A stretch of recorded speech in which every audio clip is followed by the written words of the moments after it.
Airoli 4 August रोजी माजी आमदार संदीप नाईक यांच्या वाढदिवसानिमित्त विविध सामाजिक उपक्रमांचे आयोजन करण्यात आले होते।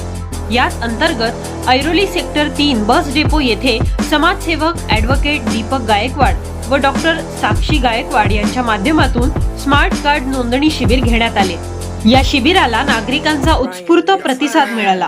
नागरिकांचा वाढता प्रतिसाद लक्षात घेऊन 13 व 14 ऑगस्ट रोजी ऐरोली सेक्टर 4 येथील भाजपा जनसंपर्क कार्यालयात 2 दिवसीय मोफत एसटी स्मार्ट कार्ड नोंदणी शिबिराचे आयोजन करण्यात आले आहे।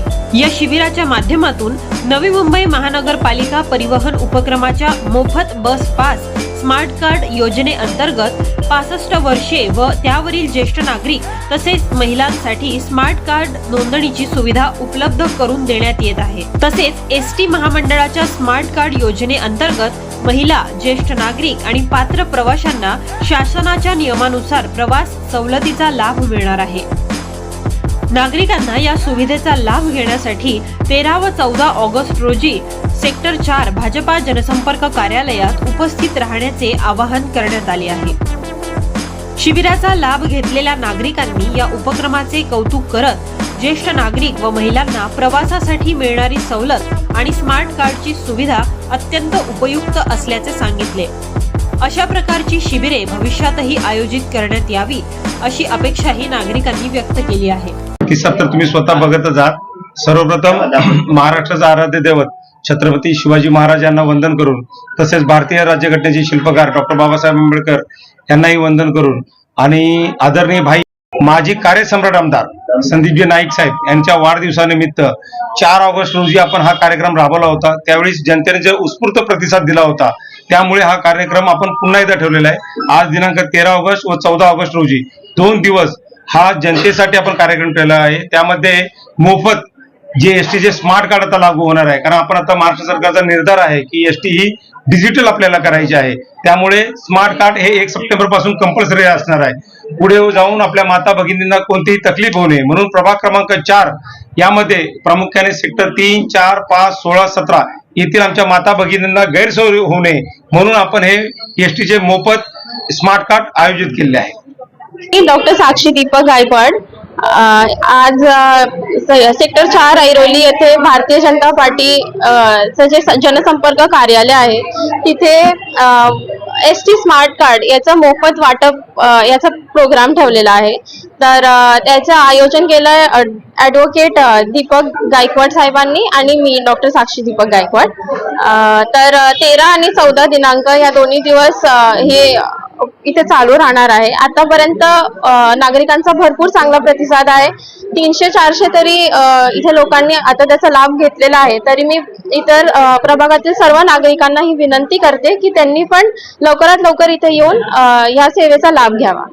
मी स्वतः उषा कांबळे आहे, आरपीआय उपजिल्हा अध्यक्ष काम करत आहे आणि मी या कार्यालयामध्ये भारतीय जनता पक्षाच्या कार्यालयामध्ये सेक्टर 4 येथे हा कार्यक्रम म्हणजे खरंच महिलांना कामामध्ये असताना बाहेर जाता येत नाही आणि हा एकदम जवळ हा एरियामध्ये हा कार्यक्रम ठेवलेला आहे स्मार्ट कार्डचा आणि प्रत्येक महिला लाभ घेत आहे। आतापर्यंत 400-500 लोक आलेले आहेत। आता इथे सध्या आता जवळजवळ 400 पर्यंत टोकन नंबर झालेले आहेत आपल्याकडे आणि खरंच आता हे 2 दिवस प्रत्येक महिलांनी येऊन लाभ घ्यावा। आपल्या जवळच्या जवळ आहे सेक्टर 3, सेक्टर 17 आणि सेक्टर 4 या तिन्ही विभागामध्ये हा कार्यक्रम स्मार्ट कार्डचा कार्यक्रम राबवलेला आहे। तरी मी साक्षी मॅडम आणि आपले गायकवाड दादा यांना खरंच मी अभिनंदन करते दोघांचंही की हा कार्यक्रम खूप अतिशय चांगल्या प्रकारे राबवलेला आहे आणि 2 दिवसाचा आहे। सगळ्यांनी लाभ घ्यावा अशी मी विनंती करते। धन्यवाद। भारतीय जनता पार्टी प्रभाग क्रमांक 4 यांच्याद्वारे आयोजित आजचा हा जो कार्यक्रम आहे याच्यामध्ये आम्ही महिलांसाठी म्हणा किंवा ज्येष्ठ नागरिकांसाठी मोफत एसटी पासचं वितरण करत आहोत। आणि तुम्ही बघत असाल सकाळपासून ह्या कार्यक्रमाचा जो उत्स्फूर्त प्रतिसाद आहे याच्यावरून कळतंय की कार्यक्रमाचं स्वरूप काय असेल। तुम्ही बघत असाल की आज नवी मुंबईमध्ये बऱ्याच ठिकाणी अशा प्रकारचे कार्यक्रम होत आहेत, परंतु ते कार्यक्रमाला तिथे चार्जेस आकारले जातात. परंतु आमच्या हे जे ज्येष्ठ समाजसेवक आहेत दीपक गायकवाड दादा आणि आमच्या साक्षी मॅडम यांच्या वतीने हा निव्वळ आणि निव्वळ मोफत असा कार्यक्रम ठेवला आहे आपल्या सामाजिक उपक्रम म्हणून. म्हणजे समाजसेवा कशी करावी याचं एक जिवंत उदाहरण म्हणजे आमचे दीपक दादा आहेत. कारण कसं होतं माहिती आहे का की समाजसेवा करत असताना कुठलाही आपण एक हेतू ठेवला तर त्यामध्ये तो समस्या होत नाही. पण इथे निव्वळ आणि फक्त लोकांच्या हितासाठी आणि लोकांसाठी केलेला हा कार्यक्रम आहे आणि अशाच प्रकारच्या कार्यक्रमाला जो लोकांनी उत्स्फूर्त प्रतिसाद दिलाय मी त्यांचे आभार मानतो. आणि असा स्तुत्य कार्यक्रम केल्यामुळे आमचे ॲडव्होकेट दीपक दादा आणि आमच्या साक्षीताई यांचं सुद्धा मी इथे आभार मानतो. सोबत आमच्या माता रमाई महिला मंडळाच्या अध्यक्ष आमच्या गुरुवर्य आमच्या निर्मलाताई गायकवाड मावशी यांनी ह्या कार्यक्रमाला जो एवढा प्रोत्साहन दिलंय त्यांच्याबद्दल त्यांचाही मी आभार मानतो. धन्यवाद.